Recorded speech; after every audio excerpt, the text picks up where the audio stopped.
আসসালামু আলাইকুম রহমতুল্লাহ। প্রিয় দর্শক, ৬টি দোয়া এবং জিকির আছে, যেই দোয়া এবং জিকিরগুলো কোরআন হাদিসে বর্ণিত। সকল দোয়া জিকিরের সারমর্ম এবং নির্যাস, এই ৬টিকে যদি কোনো মুসলিম নিয়মিত আঁকড়ে ধরে, তাহলে কোরআন এবং হাদিসে যত দোয়া এবং জিকির আছে তার সবই সেই নিয়ামত আমল করল। সুপ্রিয় দর্শক শ্রোতা, প্রতিদিন কিছু সময় বসে একটু জিকির করুন, চলতে ফিরতে একটু আল্লাহ তাআলাকে সময় দিন, আপনি উপকৃত হবেন, আপনার কম চিন্তা হবে, আমলনামা পরিপূর্ণ হবে ইনশাআল্লাহ। প্রিয় দর্শক, শ্রেষ্ঠ দোয়া এবং জিকিরের মধ্যে সর্বপ্রথম হলো নবী করিম সাল্লাল্লাহু আলাইহি ওয়াসাল্লামের প্রতি দুরূদ প্রেরণ করা। নবীজি সাল্লাল্লাহু আলাইহি ওয়াসাল্লামের প্রতি দুরূদ প্রেরণ করার আমল এই রকম আমল যে আপনি যদি সারাদিনে শুধুমাত্র নবীর প্রতি দুরূদ প্রেরণ করার আমল জিকির হিসাবে সবচেয়ে বেশি করেন, দোয়া হিসাবে যদি এটি আপনি সারাদিন করতে থাকেন, তাহলে এটি আপনার জন্য যথেষ্ট হবে আল্লাহ তাআলার কাছে। আর কিছুই না চাইলেও চলবে। দুরূদ মানেই হলো নবীজির জন্য দোয়া করা। প্রিয় দর্শক, আপনি নবীজির প্রতি একবার রহমতের দোয়া করলে, অর্থাৎ একবার দুরূদ পড়লে, আল্লাহ তাআলা আপনার উপর রহমত বর্ষণ করবেন এবং আল্লাহ তাআলা আপনাকে 3টি পুরস্কার দান করবেন। সুবহানাল্লাহ। এইভাবে একজন ব্যক্তি যতবার দুরূদ পড়বে ততবার সে আল্লাহ তাআলার রহমত ও অনুগ্রহ পাবে। প্রিয় নবী সাল্লাল্লাহু আলাইহি ওয়াসাল্লাম বলেছেন, তোমরা বৃহস্পতিবার ও শুক্রবার, অর্থাৎ বৃহস্পতিবার রাত, শুক্রবার সারা দিন রাত, এই সময়গুলোতে তোমরা আমার প্রতি বেশি বেশি দুরূদ পাঠ করো। প্রিয় দর্শক, দুরূদ পাঠের ফজিলত সম্পর্কে বলতে গেলে, আপনি যদি নিয়মিত প্রিয় নবী সাল্লাল্লাহু আলাইহি ওয়াসাল্লামের প্রতি দুরূদ পাঠ করতে পারেন, তাহলে এর ফজিলত আপনি নিজেই অনুভব করতে পারবেন। রহমাতুল্লিল আলামিন আল্লাহর রাসূল, আল্লাহর নবী সাল্লাল্লাহু আলাইহি ওয়াসাল্লাম ওয়াদা করেছেন যে আপনার পেরেশানি, বিপদ আপদ, বালা মুসিবত দূর হবেই হবে ইনশাআল্লাহ। তো কোন দুরূদ পাঠ করব? দুরূদের মধ্যে সবচেয়ে শ্রেষ্ঠ দুরূদ হলো দুরুদে ইব্রাহিম, যেটা আমরা নামাজের শেষ বৈঠকে পড়ে থাকি। যদি আপনি দুরুদে ইব্রাহিম পড়তে না পারেন, তাহলে সবচেয়ে ছোট্ট দুরুদ যেটা হলো সাল্লাল্লাহু আলাইহি ওয়াসাল্লাম, এটা পড়লেও কিন্তু দ্রুত আদায় হয়ে যাবে। তবে সব থেকে উত্তম দুরুদে ইব্রাহিম পাঠ করা। তো 6টি আমলের মধ্যে 1 নম্বরে আমরা এই দুরুদের আমল বেশি বেশি করব ইনশাআল্লাহ। তো দুরুদে ইব্রাহিমটি আমি একবার আপনাদেরকে উচ্চারণ করে শোনাচ্ছি। আল্লাহুম্মা সাল্লি আলা মুহাম্মাদি ওয়া আলা আলি মুহাম্মাদ কামা সাল্লাইতা আলা ইব্রাহিমা ওয়া আলা আলি ইব্রাহিম ইন্নাকা হামিদুম মাজিদ। আল্লাহুম্মা বারিক আলা মুহাম্মাদি ওয়া আলা আলি মুহাম্মাদ কামা বারাকতা আলা ইব্রাহিমা ওয়া আলা আলি ইব্রাহিম ইন্নাকা হামিদুম মাজিদ। দ্বিতীয় নম্বরের আমলটি হচ্ছে ইস্তিগফার। প্রিয় দর্শক, ইস্তিগফার মানে হচ্ছে আল্লাহ রব্বুল আলামিনের কাছে ক্ষমা প্রার্থনা করা।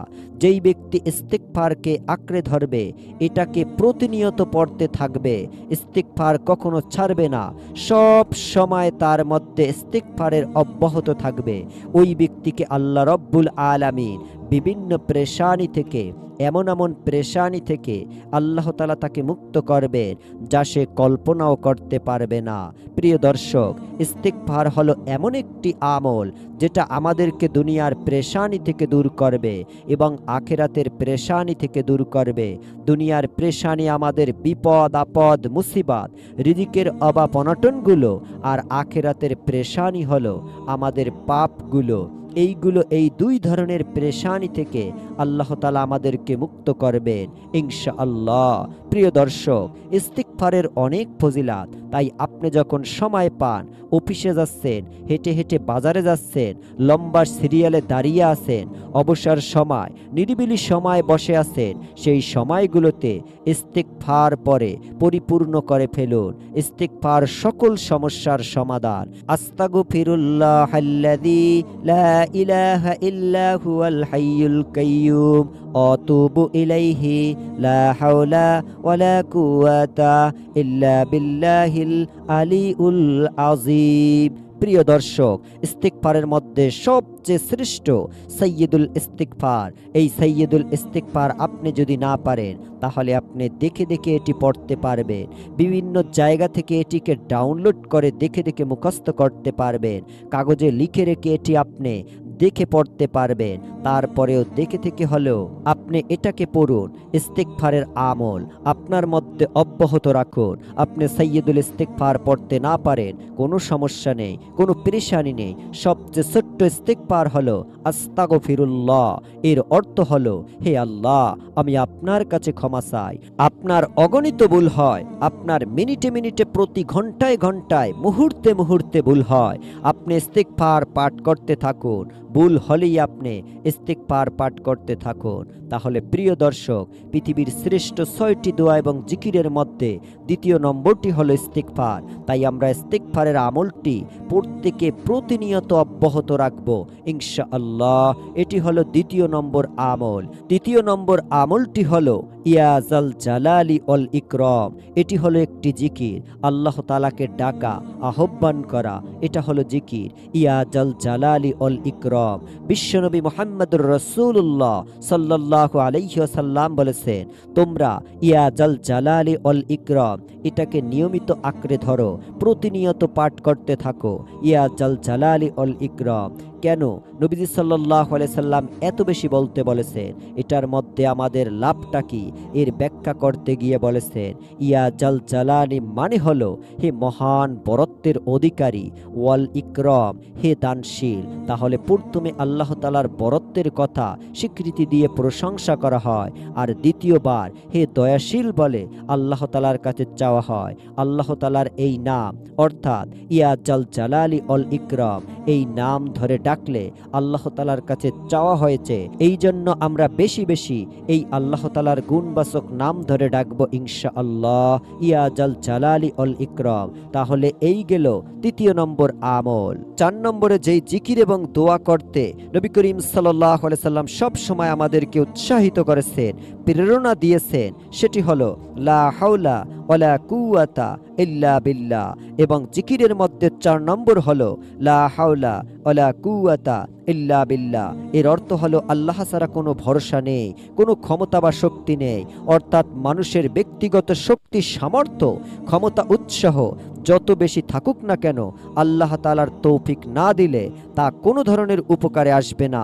অর্থাৎ বুঝে আপনি লা হাওলা ওয়ালা কুওয়াতা ইল্লা বিল্লাহ বেশি বেশি পাঠ করবেন। নবী করিম সাল্লাল্লাহু আলাইহি সাল্লাম বলেছেন, তোমাদেরকে কি আমি জান্নাতের একটি ভান্ডারের খোঁজ খবর দিব, যেটা জান্নাতের ভান্ডার, জান্নাতের একটি ভান্ডারের সন্ধান দিব? নবী করিম সাল্লাল্লাহু আলাইহি সাল্লাম তখন বলেছেন যে লা হাওলা ওয়ালা কুওয়াতা ইল্লা বিল্লাহ, এটি হলো জান্নাতের ভান্ডার সমূহের মধ্যে একটি ভান্ডার, এই লা হাওলা ওয়ালা কুওয়াতা ইল্লা বিল্লাহ। অতএব এই আমলটিও বেশি বেশি করবেন ইনশাআল্লাহ। 5 নম্বর আমলটি হলো দোয়ায়ে ইউনুস। প্রিয় দর্শক, আপনারা অনেকেই দোয়ায়ে ইউনুস অনেক কঠিন মনে করেন। দোয়ায়ে ইউনুস হলো লা ইলাহা ইল্লা আনতা সুবহানাকা ইন্নী কুনতু মিনাজ জালিমিন। অর্থ, হে আল্লাহ, তুমি ছাড়া আর কোনো মাবুদ নেই, তুমি পবিত্র, মহান, নিশ্চয়ই আমি জালেমদের অন্তর্ভুক্ত। প্রিয় দর্শক, আপনারা অবশ্যই জানেন এই দোয়াটা পাঠ করে আল্লাহ তাআলার একজন নবী জীবনের কঠিন সময়, কঠিন পরিস্থিতির মুখোমুখি হয়ে এমন বিপদে পড়েছে যেই বিপদ থেকে উদ্ধারের কোনো পথ ছিল না। আল্লাহ তাআলা অলৌকিকভাবে এই বাক্য পাঠ করার কারণে, অর্থাৎ লা ইলাহা ইল্লা আনতা সুবহানাকা ইন্নী কুনতু মিনাজ জালিমিনের মাধ্যমে আল্লাহ তাআলা তাকে মুক্তি দান করেছেন। এতক্ষণে নিশ্চয়ই আপনারা বুঝতে পেরেছেন আমি কোন নবীর কথা বলেছি? হ্যাঁ প্রিয় দর্শক, ইউনুস আলাইহিস সালাম সমুদ্রে মাছের পেটে থাকাকালীন এই দোয়াটি পাঠ করার ফলে আল্লাহ তাআলা তাকে মুক্ত করেছেন। আল্লাহ রব্বুল আলামিন পবিত্র কোরআনে বলেছেন, ইউনুস আলাইহিস সালামকে আল্লাহ তাআলা যেইভাবে রক্ষা করেছেন, এই বাক্য যদি কেউ পড়ার মতো পড়ে, মর্ম উপলব্ধি করে পড়ে, হক আদায় করে পড়ে, মনের গভীর থেকে পড়ে, নিয়মিত পড়ে, তাহলে ঈমানদারদেরকেও আল্লাহ তাআলা রক্ষা করবেন এইভাবে।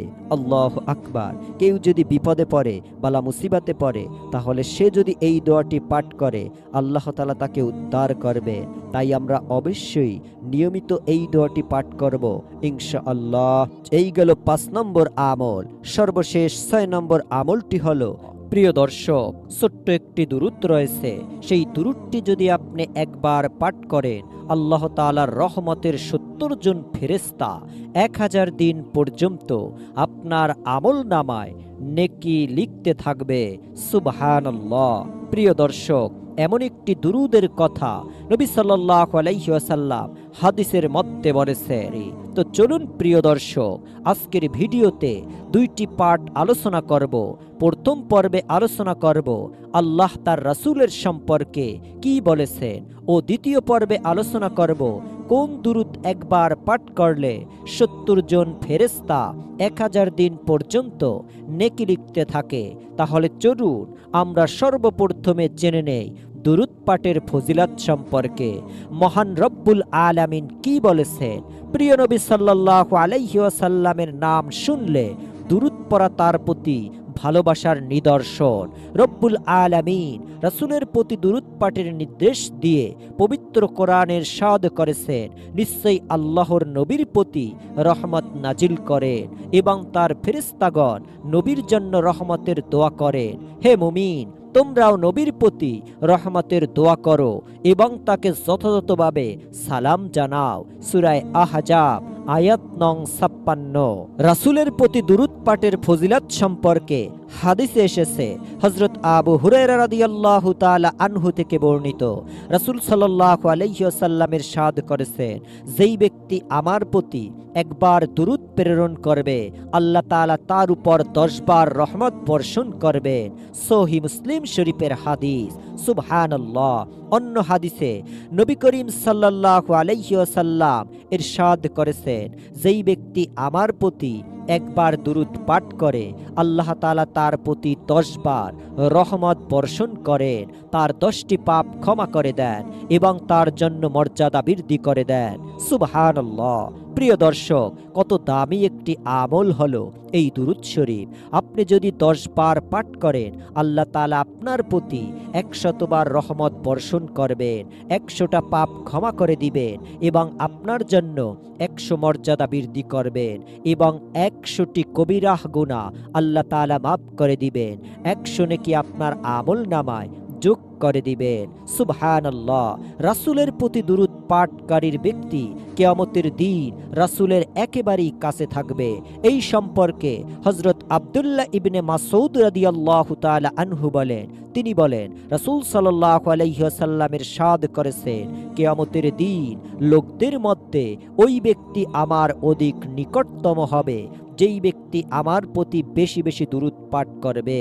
সুবহানাল্লাহ। প্রিয় দর্শক, একটিবার ভেবে দেখুন, আপনি যদি নবীজির প্রতি বেশি বেশি দুরূদ পাঠ করতে পারেন, তাহলে কিন্তু আপনি হাসরের মাঠে একেবারে নিকটই হবেন। এবার ভাবুন, কাছের মানুষকে নবী আগে টানবে নাকি দূরের মানুষকে আগে টানবে? অবশ্যই কাছের মানুষকে সর্বপ্রথম শাফায়াত করে জান্নাতে নিয়ে যাবেন। সুবহানাল্লাহ। তাই যদি নবীর কাছে থাকতে চান, তাহলে অবশ্যই বেশি বেশি দুরূদ পাঠ করবেন ইনশাআল্লাহ। রাসূলের কোনো উম্মত যদি রাসূল সাল্লাল্লাহু আলাইহি সাল্লামের প্রতি দুরূদ পাঠ করে, তাহলে তা ফেরেশতারা রাসূলের কাছে পৌঁছে দেয়। এই সম্পর্কে হযরত আব্দুল্লাহ ইবনে মাসউদ রাদিয়াল্লাহু তাআলা আনহু বলেন, তিনি বলেন, রাসূল সাল্লাল্লাহু আলাইহি সাল্লাম ইরশাদ করেছেন, মহান আল্লাহ রাব্বুল আলামিনের কিছু সংখ্যক ফেরেশতা রয়েছেন, তারা পৃথিবীতে বিচরণ করে থাকেন এবং আমার উম্মতের পক্ষ থেকে আমার কাছে সালাম পৌঁছে দেয়। নাসাই শরীফের হাদিস। সুবহানাল্লাহ। অন্য হাদিসে রাসূল সাল্লাল্লাহু আলাইহি সাল্লাম ইরশাদ করেছেন, তোমরা আমার প্রতি দুরূদ পেশ করো, তোমরা যেখানেই থাকো না কেন, নিশ্চয়ই তোমাদের দুরূদ আমার কাছে পৌঁছাবে। নাসাই শরীফের হাদিস। প্রিয় দর্শক, কারো সম্মুখে যদি রাসূলের নাম উচ্চারিত হয়, তার উচিত হবে রাসূলের প্রতি দুরূদ পাঠ করা। এই সম্পর্কে হযরত আবু হুরায়রা রাদিয়াল্লাহু তাআলা আনহু থেকে বর্ণিত, তিনি বলেন, রাসূল সাল্লাল্লাহু আলাইহি ওয়াসাল্লাম বলেছেন, ওই ব্যক্তি হাসরে দুর্বল যে তার সম্মুখে যদি আমার নাম উচ্চারণ করা হয়েছে অথচ সে আমার প্রতি দুরূদ পাঠ করেনি। তিরমিজি শরীফ। প্রিয় দর্শক, আমরা অনেক সময় ওয়াজের মধ্যে বা গজলের মধ্যে শুনে থাকি যে যদি নবী মুহাম্মদ সাল্লাল্লাহু আলাইহি সাল্লামের নাম নেওয়া হয়, তখন আপনি সাথে সাথে নবীজির নাম শুনলে সাল্লাল্লাহু আলাইহি ওয়াসাল্লামের সংক্ষিপ্ত দুরূদটি পড়বেন। হযরত আলী রাদিয়াল্লাহু তাআলা আনহু তিনি বলেন, রাসূল সাল্লাল্লাহু আলাইহি সাল্লাম বলেছেন, যার সম্মুখে আমার নাম উচ্চারণ করা হবে সে আমার প্রতি দুরূদ পাঠ করো। তিরমিজি শরীফ। রাসূলের রওজা মোবারকের কাছে গিয়ে তার প্রতি দুরূদ পাঠ করলে রাসূল সাল্লাল্লাহু আলাইহি সাল্লাম তা সরাসরি শুনতে পান। এই সম্পর্কে হযরত আবু হুরায়রা রাদিয়াল্লাহু তাআলা আনহু বলেন, তিনি বলেন, রাসূল সাল্লাল্লাহু আলাইহি সাল্লাম ইরশাদ করেছেন, যেই ব্যক্তি আমার কবরের কাছে এসে আমার প্রতি দুরূদ পাঠ করে আমি তা সরাসরি শুনতে পাই, আর যেই ব্যক্তি দূর থেকে আমার কাছে এসে দুরূদ পাঠ করে অর্থাৎ আমার কাছে আসতে পারে না, সেই দুরূদ পাঠ করে তা আমার কাছে পৌঁছে দেওয়া হয় ফেরেশতাদের মাধ্যমে। ফেরেশতারা নাম ঠিকানা সহ নবীজির কাছে পৌঁছে দেয় এবং নবীজি খুবই খুশি হন। তাই প্রিয় দর্শক, অত্যন্ত দামি একটি আমল হলো এই দুরূদ শরীফ। সব সময় এই দুরূদের আমল করব ইনশাআল্লাহ। প্রিয় দর্শক, এখন আমরা জানব দুরূদ সম্পর্কে। যেই দুরূদ একবার পাঠ করলে 70 জন ফেরেশতা 1000 দিন পর্যন্ত নেকি লিখতে থাকে। তাবরানী শরীফের হাদিসে এসেছে, রাসূল সাল্লাল্লাহু আলাইহি ওয়াসাল্লাম বলেন, যেই ব্যক্তি বলেন জাযাল্লাহু আন্না মুহাম্মাদান মা হুয়া আহলুহু, জাযাল্লাহু আন্না মুহাম্মাদান মা হুয়া আহলুহু, জাযাল্লাহু আন্না মুহাম্মাদান মা হুয়া আহলুহু। প্রিয় দর্শক, যেই ব্যক্তি এই দুরূদটি পাঠ করবে, আল্লাহ তাআলার রহমতের 70 জন ফেরেশতা 1000 দিন পর্যন্ত তার আমলনামায় নেকি লিখতে থাকবে। সুবহানাল্লাহ। প্রিয় দর্শক, আমি দুরূদটি আবারও বলছি, জাযাল্লাহু আন্না মুহাম্মাদান মা হুয়া আহলুহু। একবার যদি আপনি নবীজির প্রতি বেশি বেশি দুরূদ পাঠ করতে পারেন, নবী সাল্লাল্লাহু আলাইহি ওয়াসাল্লাম হাসরের মাঠে আপনাকে শাফায়াত করে জান্নাতে নিয়ে যাবেন। কারণ নবীজি দুরূদের প্রতি অনেক তাগিদ দিয়েছেন।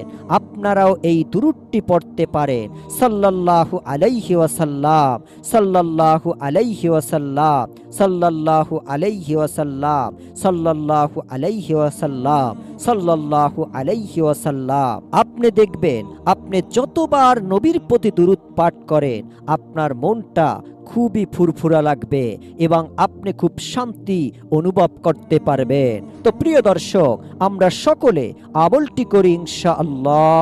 আল্লাহ রাব্বুল আলামিন আমাদের সকলকে নবীজির প্রতি বেশি বেশি দুরূদ পাঠের আমল করার তৌফিক দান করুন। আমিন। সকলে ভালো থাকুন, সুস্থ থাকুন। আসসালামু আলাইকুম ওয়া রাহমাতুল্লাহ।